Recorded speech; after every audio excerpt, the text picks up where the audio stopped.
तो hello guys, कैसे उम्मीद करते हैं कि आप लोग अच्छे होइएगा। जी हाँ दोस्तों, बता दें कि अवधेश प्रेम यादव जी का सबसे बड़ा गाना कल सुबह आने वाला है। जी हाँ दोस्तों, तो अगर आप लोग अवधेश प्रेम यादव के फैन हैं तो सबसे पहले चैनल को सब्सक्राइब कर लीजिएगा कि आने वाला वीडियो आप तक पहुँच सके। जी हाँ दोस्तों, इस वीडियो के माध्यम से फुल जानकारी देंगे किस कंपनी से करेंगे रिलीज अवधेश प्रेमी यादव जी। जी हाँ दोस्तों, तो इस वीडियो को शुरू से अंत तक जरूर देखें कि फुल जानकारी आपको हो सके। तो चलिए स्टार्ट करते हैं दोस्तों। जी हाँ, बता दें कि कल सुबह 7 बजे अवधेश प्रेमी इंटरटेनमेंट चैनल के माध्यम से आने वाला है।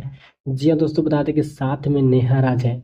अवधेश प्रेमी के साथ ड्यूट की है नेहा राज। जी हाँ, इस सॉन्ग को लिखे हैं ब्रिजेश बिहारी जी, म्यूजिक विकेश भोजपुरिया जी। जी हाँ, चलिए जानते हैं सॉन्ग का टाइटल। सॉन्ग का टाइटल है फूल मंगनी ना बाहर मांगम, खाली हम अगला सामान मांगम। जी हाँ दोस्तों, बहुत ही ब्रांड के गाना है। कल सुबह अवधेश प्रेमी इंटरटेनमेंट चैनल के माध्यम से आने वाला है। तो चलिए मिलते हैं नेक्स्ट वीडियो में, तब तक के लिए बाय दोस्तों।